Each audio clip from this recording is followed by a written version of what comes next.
this is very, very exciting. Cookalong TV. We're raising money for Pink Ribbon Foundation. And thank you all so much for bidding and entering the draw and coming on to cook paella with me tonight. How are you all doing? All good. Good. So who are we all? Let's just do a little introduction of who's going to be cooking tonight. So I'm Fiona, and my husband's Steve, and we've got Mira and Rishi, and we've got Jill in the background, and we've got Michelle. Fab. So Fiona, you're the one that actually you entered, didn't you? This competition, and you brought all of your friends aboard. So how do you all know each other? Right. Well, I work with Rishi, he's my boss, big bad boss. At Specsavers in South Coast. Mira's his lovely wife. Yeah. Wife who has put up with him. And for many years now, for quite a long time. Simon, we've known for remember. He used to come round and play pool with my husband and pinch all my cheese out my fridge. You used to send me text messages asking me to take Steve out for a beer because he was getting. Yeah, well, I looked for that one. And Michelle and I went college together. We went back to further education when we had children, to do an interior design course, and we became very good friends then and have remained that way for 16 years. Wow, amazing. Well, look, thank you all so much for being here this evening. Now, I decided that we would cook paella because I do spend a lot of time in Spain ordinarily, and Fiona, you're actually in Spain, aren't you? Yes. Oaxaca, one of my favourite places. Yes.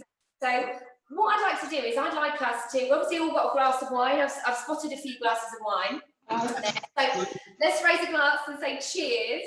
Cheers. And I think we should all get cooking if you're ready.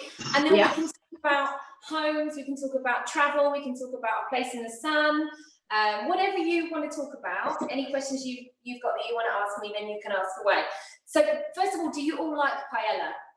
Love it. Love it. Right, so should we have a quick run through our ingredients? First of all, anyone that is obviously cooking at home that isn't on the call but is watching. So we've got 300 grams of paella rice. Yeah? Yep. Tablespoon of paprika. Tablespoon of thyme, an onion. Mira off to get the onion. She left that out, but she forgotten it. We've got garlic. Yeah, a bit of garlic. A tin of chopped tomatoes. 900 ml of chicken stock. Yep. 400 grams of mixed seafood. Now, I do understand some of you obviously aren't into, don't like prawns, but obviously Fiona, you're not going to be eating it, you're leaving it to Steve. If you don't have a paella dish, by the way, you can actually use a wok or a frying pan, some lemon and some parsley. I think that's everything. Brilliant. Yeah? You ready, Mira? Yeah, everyone ready? Right, so, first of all, I'm going to put my, now I've never done anything like this before, just so you know. So it's going to be quite interesting. We'll have to see how it goes. But we're going to start with some oil, first of all, in the pan.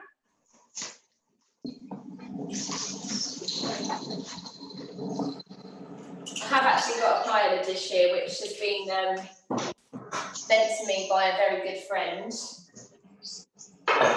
yeah, we'll get that going. Make sure it's obviously nice and hot.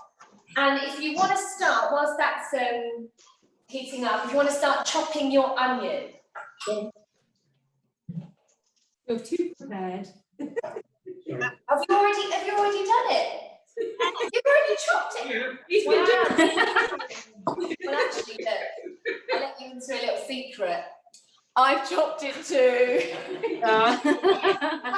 Back in the day, I actually used to be a kids' TV presenter. I don't know if any of you knew that.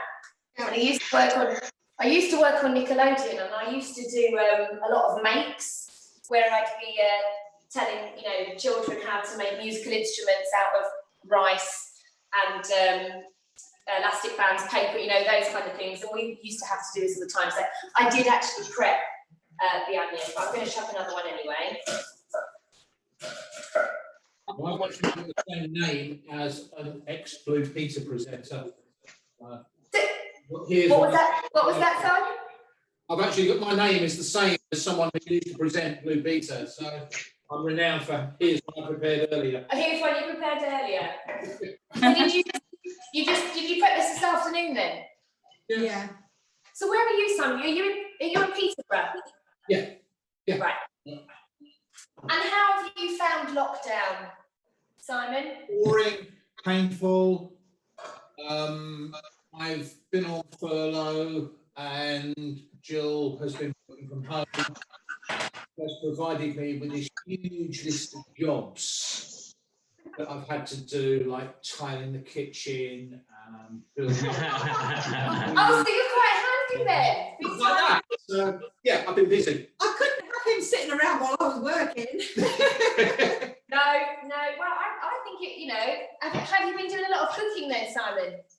I love cooking. Yeah. Right. Yeah. Well, I'm going to put the onion now in the. If everyone's chopped the onion, get that in the pan because we've got to let this cook for around 5 minutes. So 5 minutes until it's nice and soft.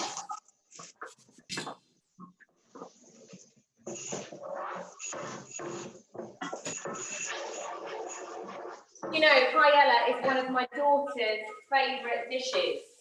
And she said to me, even though tonight I'm going to be eating this with my husband and my friend Richard, she said, Mum, please don't eat it all because I want you to save some for me.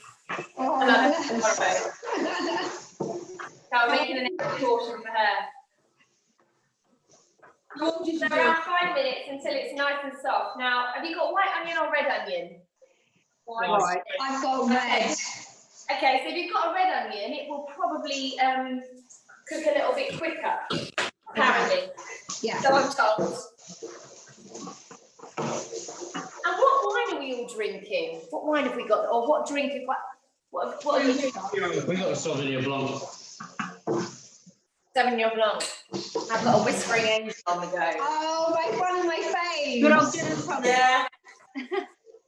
Yeah. Whispering. Okay, so once the onion is nice and soft, you've got to stir in a tablespoon of paprika. Yeah? Everyone got your paprika? Yeah. Yeah. Simon, I'm sure you've got yours ready there. How are you doing, Michelle? How are you getting on? Yeah, I've got mine. It's not a tablespoon. That's the dessert spoon. That's the tablespoon. So we get the paprika in. I'm not arguing. Oh, for the colour. Ooh, shit.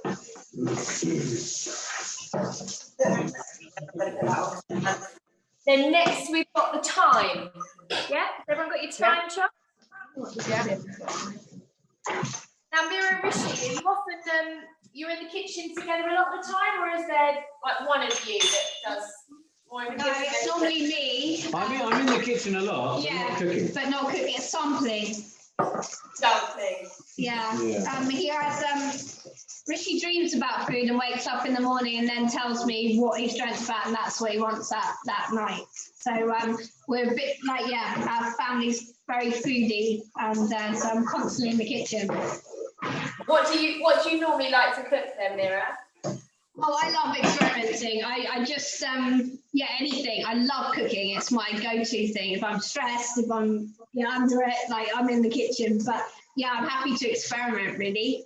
I think I agree with you. I love to just find random ingredients in the fridge. My husband always says to me, Laura, what are we going to eat tonight? We've got nothing in the cupboards.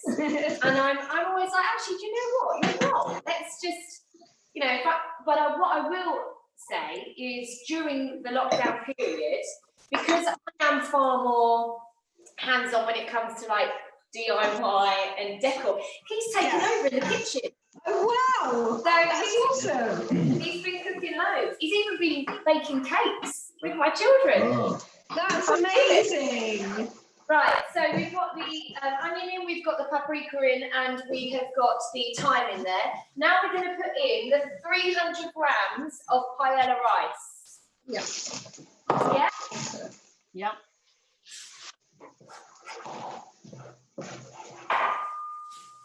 And Mira doesn't mean fish biryani. Sorry, Steve, what was that? Mira doesn't mean fish biryani. Oh, really? Now, so you're in Mahaka, Fiona and Steve. Whereabouts in Mahaka are you? We're down, oh gosh, near the, You know where the riding stables are? Yes, near the roundabout. it was just up the hill there. Okay, I actually sold the house to somebody up there. Oh, I think it must have been about 4 years ago. And amazing, quite high up, so you see the views down. And I stayed in it. It's one of the episodes that I filmed and loved their house. And then, because I love Mahaka so much, when I went back to Mahaka, I actually phoned them up and I said, listen, I know this is really cheeky, but if you would ever rent out your house, I'd love to rent it from you whilst I'm filming again in Mahaka. So I stayed there. It's the one episode that I actually, sold them the house and have stayed in it. So you might even know. Rena, thanks, Rena. We get recognised quite a lot apparently around Mahaka. Right, so we've got the paella in, and then we're going to put in some splash of white wine or sherry. What are you using? Sherry. That's what I'm thinking. Now, don't. I'm going to put a little bit more in, but don't put too much in, because obviously we've got to get this to evaporate. Is it smelling amazing? Yeah. Yeah. It's not even it, no. They don't tell you. Okay, I might just put in a little bit more. Yeah, just for good measure. Just a little bit. Who's that? And about now, you probably want to boil your kettle Okay. because we're gonna make the stock soon. So boil your kettle.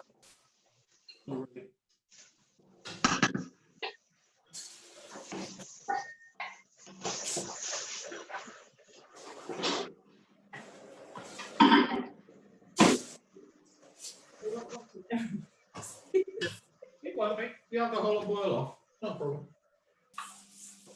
Michelle's very quiet. She's concentrating. I'm just putting my stock. I'd already made my stock, so I Oh. microwaved it. Simon, then you're ahead of us all.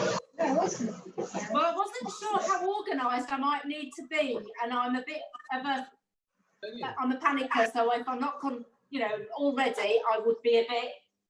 But you know what? I think isn't that what a lot of cooking's about? If you can do as much prep as possible, and it just makes things much easier. Right. So that's now evaporated. So I'm actually going to stir in 400 grams of my chopped tomatoes. Yeah, we're going to get those in. My kettle has now boiled.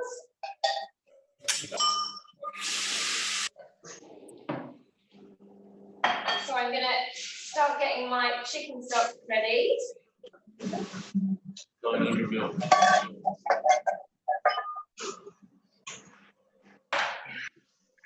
Laura, when does the garlic go in? Oh, the garlic's going to go in now, actually. So I don't know. Have you chopped your garlic, or do you use this? I use this. I find this so easy. I chopped it. That's brilliant. I know it's a bit of a cheat. I'm going to put a little bit of garlic in now. So yeah, it's kind of chopped tomatoes, garlic, and your stock in pretty much at the same time. So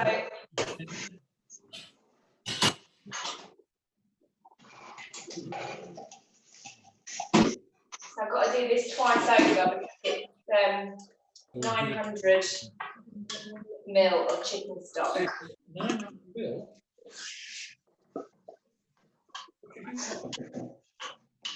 So I want to know, Fiona, all about what happened then in lockdown. Steve flew home, or flew back to the UK. He went home Saturday. So literally I drove into the airport at 9 o'clock in the morning, into lockdown at midday. And yeah, it was the worst experience because literally we'd only moved here 3 weeks before. Oh my word! So you moved to Spain 3 weeks before lockdown. 3 weeks before, and came back for work, and then that was it really. It was an experience, put it that way. It was obviously the lockdown in Spain was much more severe than in England. We weren't allowed outside the house unless you went for food. We had continuously round with loudspeakers telling you not to leave the house. I was lucky because I've got dogs, so we were allowed to go 50 metres from the house. But you had to carry their papers so they were your dogs because people were begging to borrow people's dogs so they could go out. So you had to have, and it was scary because I swear there was police on every road. It was wherever you went, they were there, no matter what time you went. They were waiting. So yeah, it was really scary. Wow, do you know, I've got to, by the way, just to quickly say, I've poured in my chicken stock, so I've got the garlic in there, I've got the chopped tomatoes in there, and we're going to now let this simmer for around 15 minutes. So it basically, the paella rice needs to be tender, like quite soft, but we need most of the liquid here to have evaporated. So around 15 minutes, I'm actually just going to quickly set a timer on my phone for 15 minutes. So maybe do the same, and we can have a chat now. Obviously, you know, about that and any other questions you've got. So I find that quite incredible, Fiona, because I was in Spain just 2 days before the country actually got locked down. I was filming my last episode of A Place in the Sun, and I've spoken to a few people about this and just kind of said how weird I found the whole situation, because whilst I was filming, it was really quite normal in Spain. And I was getting reports back from family and friends, you know, in the UK saying, Laura, you don't understand. Everyone's gone crazy. They're panic buying toilet rolls. They're buying all these things out of the shop. And I was like, I don't understand, because no one's doing that in Spain. Everyone's just carrying on as normal. And then I got to the airport and I flew home. And when I got to the airport, I thought, okay, things are getting a little bit weird now. So to hear you say, Fiona, that you know you couldn't leave the home. I mean, we obviously haven't had any of that here in the UK, not to that extreme, have we? Literally, the day before we went into lockdown, it wasn't as obvious that, I mean, the hacker wasn't here anyway. We were very lucky down. But there wasn't the panic down here anyway. Even the day before, nobody believed it was going to be total lockdown. Shops never ran out of anything anyway. It was very surreal over here. Everybody was very sort of, that's fine, you know, I'll keep distance. You know, you had to go and do a week shop. You couldn't just go and get a bottle of beer, or you know, you had to do a proper shop. So if the police stopped you, you had to have a receipt and you had to have your shop, and it had to be a decent shop. But other than that, you know, everybody was very respectful. And for me, obviously being stuck over here on my own, everybody over here was very strange, because at the time I didn't speak Spanish. I was learning. You would have conversations with people you didn't know, and you would nod at them, and you would have great handshakes with people. Formed a great bond and looked out for each other. Yeah. And so fortunately for me, I had fantastic friends in England that would video call me. Michelle would do coffee morning every week with me. And And, you know, it was amazing because you sort of go through a very strange period in the where you convince yourself you're not well, you're going to get this, you're going to get that, and you suddenly realise actually that's your mind, and you have to pull yourself out of it. And I was lucky enough to go on one of Mira's coaching retreats when I was in last year, and I drew a lot from that experience. Wow. Sort of look at yourself and sort of go in a deep, which Mira will tell you more about. And it was great to be able to sort of take these feelings that you had and then put them into perspective and sort of draw upon them and realise that actually only you can get through these times, and you need to sort of mentally get through it yourself. Yeah. In the end, we came back to my phone. So I couldn't hear you there. Sorry, you were. I had my flight cancelled 5 times to get, and in the end, I came back. Like, still aren't coming into Almeria particularly well. They're not really starting till August. Into Almeria, because I'm flying into Malaga, and I'm going to be at the weekend, and I'm going to be filming an episode in 3 weeks' time up in Almeria. So I'm really intrigued as to how it's gonna all work, really. We're taking a 12-month rental to look for a place to buy, so we haven't bought yet. You haven't bought yet. Oh. Taking a 12-month rental with a view to looking around and finding out where we want to live and then buy. Well, then of course, I definitely need to help. Yes, that's brilliant. And you know what? The show are looking for people right now to come and take part. So maybe you all need to come out. Watch this space. Fiona's going to be. You're on the list. Let's actually go out and eat paella in a restaurant together. Awesome. Wow. I mean, viewing a couple it must be so kind of strange for you, because obviously you've moved out there and you decided to rent, try before you buy. And I suppose you wanted. I bet people said to you, "We'll come out and visit you. We'll come out and visit you." And who saw this happen? We can't go. But obviously, because people are still very nervous. I mean, over here, it's a different world now. We're very relaxed. Yes, we have to wear masks everywhere we go. As soon as you walk out the door, you have to have a mask on. It's kind of become the norm now. Yeah. And, but we can go on the beach. Pubs and clubs are open. Restaurants are open. So it's kind of going on as normal. The problem we have is the news at the moment is sort of saying, "Oh, there's another outbreak. There's this," but it's actually not correct. A lot of it is fake news, and it's not actually correct. And that's the problem, is trying to get people to understand that it's not actually what's happening here. So people kind of just need to believe it, and as long as it's safe, it's fine. Yeah. So Mira, tell me about, because obviously Fiona was just saying there that being able to speak to you, that's helped massively. Tell me a bit about how your lockdown, what you've been doing.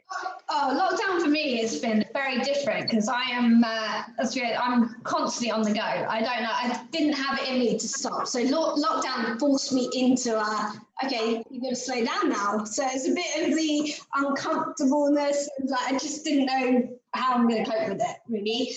But actually, in hindsight, you go through things and you realise, you come out the other end, you're like, there's some learning for me. So with Fiona, I feel blessed that she came on a retreat just December, was it, Fiona? I can't remember. So yeah, I did my first retreat for my company in December. She came along, and yeah, it's just really nice to know that actually the learnings that she took away from it, she was able to implement in lockdown.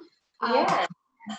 So then I've just been implementing the same, where I've been forced into a situation where I had to reassess, stop, kind of, be kind of kids and kind of actually, really kind of, just pause for a bit, which was really, really different, but I've learned so much from it. I think for me, it's just so nice now. I mean, I was saying to my friend the other day, like, our diaries are packed out constantly, weekends from January to the end of the year, just constant.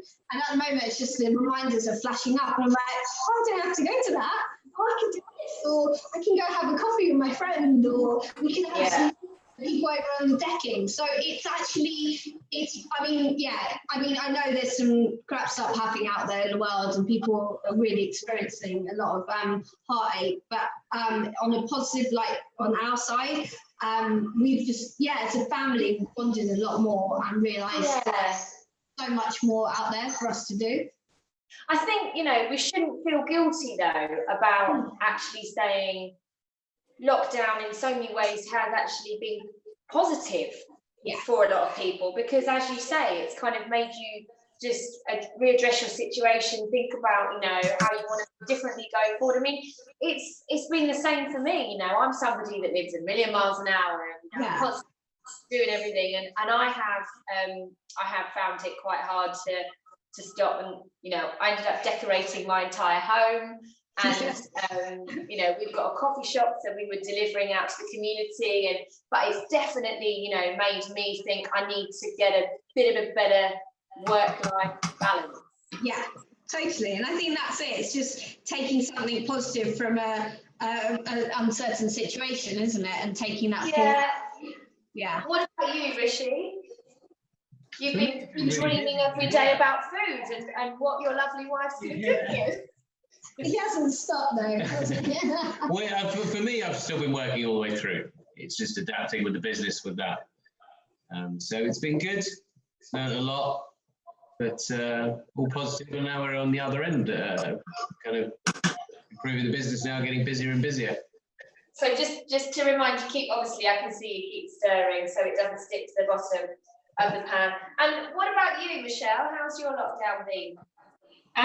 It's been quite strange because my family members have been working from home. So I've had a house full of computer screens and people working.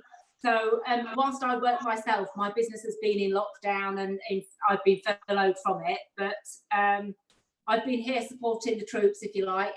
So cooking dinner and keeping everybody fed and watered. And just like everybody. Sorry? Which is an incredibly important job. Absolutely, yeah. And I think it's really kind of like everybody else. You evaluate your life situation and look at what's really important. And I think family and friends are the things that we treasure the most, and therefore those are the things that we've really looked after.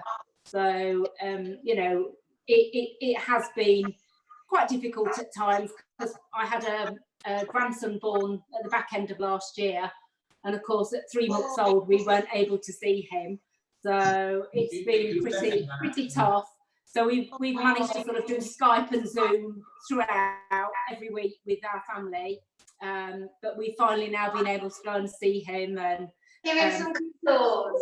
Yeah, so and he's so gorgeous, love him to bits.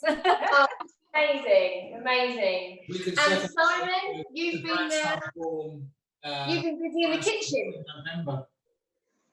Say that again, Simon. Sorry, we had a grandson born in November, and he hardly knows us at all. Yeah. It's, desperately want to hug him, but we can't. Whereabouts is he? He's up here near Peterborough, so he's only 10 minutes up the road. But it's just been so difficult that the other granddaughter is now under 2.5, going on for 3. We've got a good bond with her, a good relationship with her, but with the boy, we've not been able to build that at all.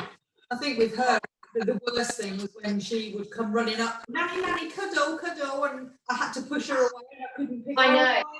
That broke my heart.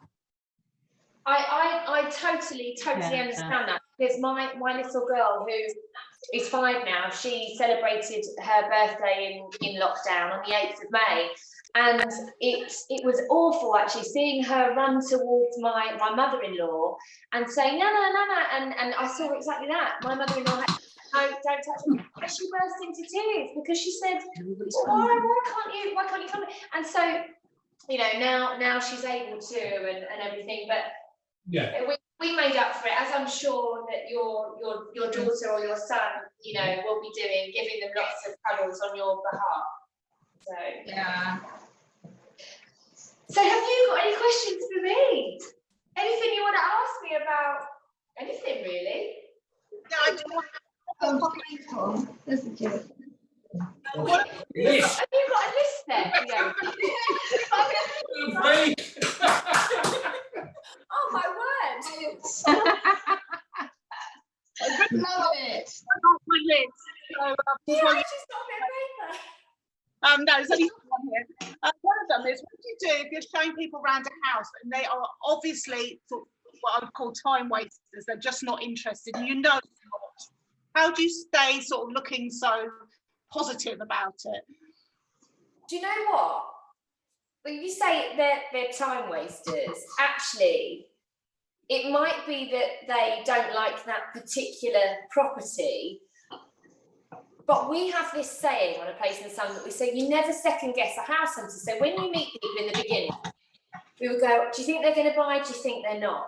And you genuinely never know which way it can go. Because obviously part of the thing that we do with the show is we like to challenge people. We like to push people out of their comfort zone. If they come out saying they're going to want one thing, and then we might show them something completely different, and it's made them change their mindset. So I don't know. I never think anyone's coming on the show just to waste time or to have a holiday, because looking at houses is in the sunshine, in the heat, is hard work actually, and you're filming a TV show. So we spend around 2.5 hours, 3 hours in each property when we're looking at it with a couple. So it's not a holiday at all. I mean, sometimes I might get a bit frustrated, thinking, how can you not like this? But you know, it just. Do you ever see the frustration in my face? Yeah. We find ourselves shouting at the TV, going, "You stupid person! She's just given you what you want, and now you don't want it." You know, I stay in contact with quite a few people that I've filmed the show with over the years, and a couple of weeks ago there was an episode of Home or Away in I think the UK leg was Colchester and the away leg was Lanzarote, and so I was on the away leg, and the couple I filmed with, they messaged me because I remember looking at these properties in Lanzarote thinking, oh my god, and I called it on TV. And I thought, why on earth did they not buy that property in Lanzarote? And they messaged me whilst it was on saying, what was wrong with us? Why didn't we buy the house in Lanzarote? So you'll be surprised, even the people that film the show with me as well will often regret the decisions they've made. Do you ever get frustrated with people that come out and tell you, we're looking for this, and this? Change it all and say, well, actually, we want this, and we would rather have this, and we'd rather have that. No, because I think what happens, as we kind of we try and push people out of their comfort zone. They come out thinking they want one thing, and then we might show them something else, and then it might change their thoughts. And often, like, you do need to be there and see properties, obviously, in person. It's so different to seeing it online. In the same way that you would feel. You need to drive past it at different times of the day. You need to really see it. You wouldn't buy a house in the UK, would you, after only just seeing it once? You'd want to go back and see it a few times. So, no, I like to think I'm quite a patient person. It takes quite a lot to push my buttons, unless you're my husband, and then I get really cross. That's acceptable. Right, so I think that's probably about 15 minutes on the paella there, on the paella rice. So now we can put in the seafood. Got your seafood? Yeah. I'm so sad that you're allergic to prawns. Can't have the prawns. Could have done it with chicken. Peppers. Right, so we're mixing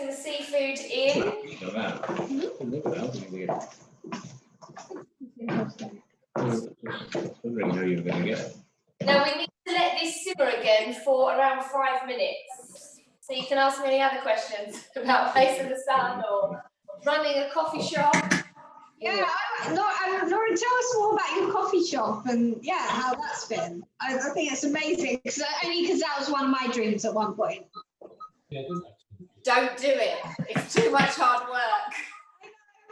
Got a restaurant and I was just like saw her going through her journey and that's what turned me off. But I've always, I don't know, there's still that part of me that's like, yeah, I love a little coffee shop. No, do you know, it's so lovely because it is a big part of our community, and particularly in lockdown, we were able to turn it back into a village shop and get our suppliers to have fruit and veg and deliver that out to the community. So that was lovely.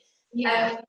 It's just hard, hard work, like running a restaurant. I mean, even today, I was in the kitchens. I found myself jumping in there because it got crazy busy, even though we've got an amazing team of people that work there. When it's so busy, I can't help myself and jump in and get involved. And even when I'm filming A Place in the Sun, and I'm away from it, I'm still heavily involved in the business. Yeah. So I do all the ordering and communicate with the staff, but I mean, honestly, we wouldn't be able to do it with the amazing team of people behind us. And don't do it. It's a lot of hard work. If you love cooking, then maybe it's something that you should have a dabble at. But it's good. It's good, really. Oh.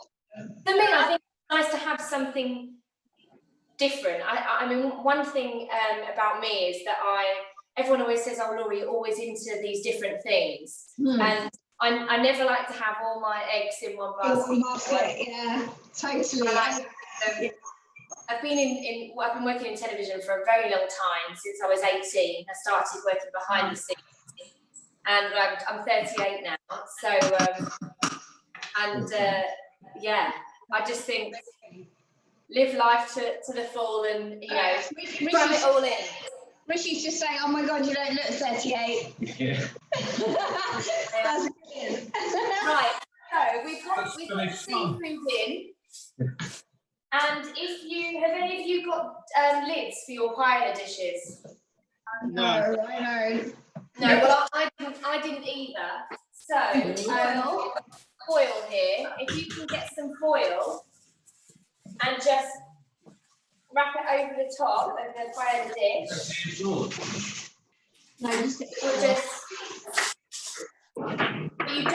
You don't want to cook it too quickly, because otherwise the paella rice will burn on the bottom of the pan.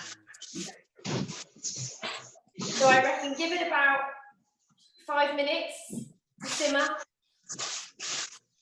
And then we'll check it and give it a little bit of a stir.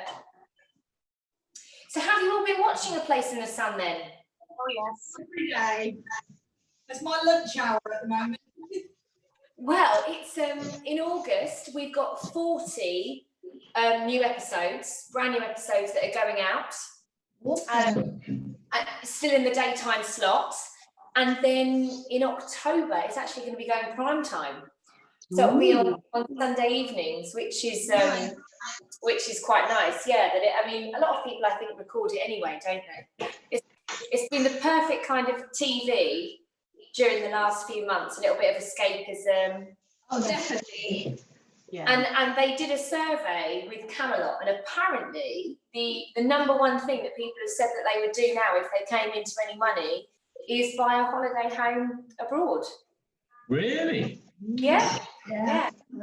So aside of you, Fiona, is there anyone else that's in the Cookalong that would be interested in buying a holiday home abroad, or are you just planning to go and visit Fiona and Steve and use theirs? I think everybody's queuing up to visit Fiona. I know. We're hoping to do that within the next 3 years. You're gonna go abroad too? Yeah. Whereabouts do you go? Probably we prefer to go up near Tarragona Okay. because we love Barca, and Tarragona is a beautiful city as well. And we've stayed in Comaruga, which is a very small seaside town. Where's that? Comaruga. It's just above. I don't think I've been there. Have you? You've No, I never. don't think I have. It's above Sitges. Oh, I love Sitges. Love Sitges. You don't want the holiday thing. No. All the tourists want to go to where the real country Oh, is. okay. In Bulgaria and Romania, Madeira, and want the natural bit, not the holiday bit with all the silly English and Irish people that go on the beach and get red. No, I get that. You want to be in authentic space. So you said Madeira there. So are you considering buying in Madeira? No, Simon used to work in Madeira, and we planned to go back to Madeira when we left Bulgaria, but unfortunately I was unwell. I had breast cancer. So I came back to the UK, and because I had to then undergo treatment and stuff, we never went abroad again. Oh, don't you think Madeira's got one of the most scariest airports coming into land? Well, you want to stay on the roof of the airport and watch the aeroplanes when the wind's in the wrong direction. I know. And they dive at the runway, and I've seen I them know. go first, and then the back of the plane comes down afterwards. Yeah. It's I've scary. been on a fair few of those flights that haven't landed and then had to circuit round again. Yeah. And you know that you have to be specifically qualified to even land at that airport because that runway is like so dodgy. Landing only, isn't it? Yeah, it's Captain. Yeah. I was talking to a guy who, when I was out there, I did some business with him, and he was a software programmer, and he worked for Microsoft on the development of their flight simulator game that they did. And one of the tasks he was given was to map out the airports for them. Yeah. He said Madeira is one of the three most difficult landings in the world. Yeah. Wow. And it is captain only. It's along with Hong Kong, and I forget what the other one is. Yeah, it's a nasty one. Yeah. Yeah. Well, like I say, I've been on a couple of those flights that have had to abort. I'm just giving it a little bit of a stir because the seafood is not quite cooked. So is there anyone else that's going to be enjoying this dish with you tonight, or is it just everyone that's on here right now? We're going to be eating this tomorrow and the day after. And I've got a hungry husband waiting in the other room. Oh, well, hopefully it I'll won't give some to James. Are we all going to do a little tasting session together Yeah. before we sign off? So pardon? Fiona's son works with Rishi, so yeah, we'll send some in for James tomorrow for his lunch. Oh, brilliant. Well, it's not far off cooked. I don't know if there's going to be any left Italian tomorrow. I'm sure there will be because there's quite a lot here. Is this the first time that you've cooked paella, by the way? I'm sure it's not. No. I've cooked before. You've cooked before. And have you done any differently? Anything else so I know next time when I make it? Any other ingredients that I can put it differently? Chorizo. Oh yeah. Yeah. Chorizo and Could have added a bit of chicken. chorizo. And obviously, if we cooked it with if we cook it with chicken and red peppers, that's Thathwella, not paella. Yeah. So there you go. Right, get a bit of a blast. Give it a bit of a blast, and then we can just do a little tasting session. You might want to season it with some salt and pepper. Put salt and pepper on, do we think? And a bit of parsley as well. We're going to put onto.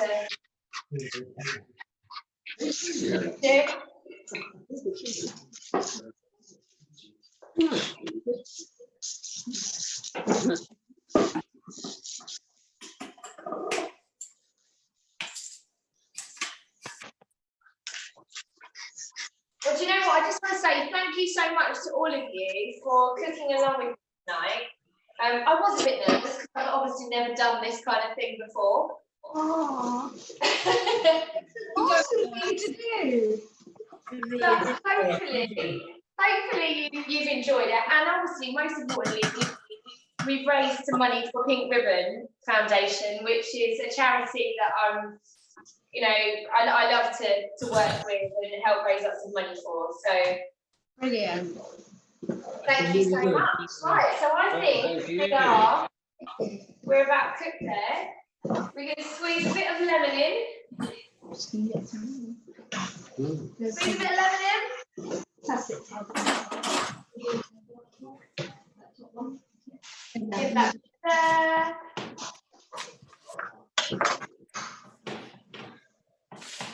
I'm going to break up a little bit of parsley. I'll drop lemon in it. Bit of parsley on there. And a wedge of lemon. And I'm going to show you my paella dish. There you go. Wow. But what does it taste like? Who's in the tasting? Yeah. Let's try. Well, we didn't talk about your homes and your kitchens. We'll have to do that another time. In Spain. Yeah. Right. Should we do a little tasting session quickly? Yeah, let's do it. No, okay. Yeah. What do we think? Let's do it.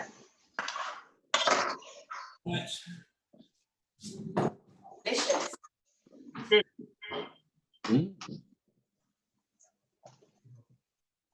I think chorizo would have gone down a treat, wouldn't it? I think that's a good shout. Well, you can always add that, can't you, afterwards? That's really good. Thank you so much. It's been so lovely. Thank you. So lovely cooking with you this evening. Thank you for having us. Oh, Thank you. Thank you. if I can help you find a place in the sun, just give me a shout. What can I tell? Don't worry. Cheers, everyone. Thank you. Thank you. Enjoyed Thanks, it. Laura. Take care.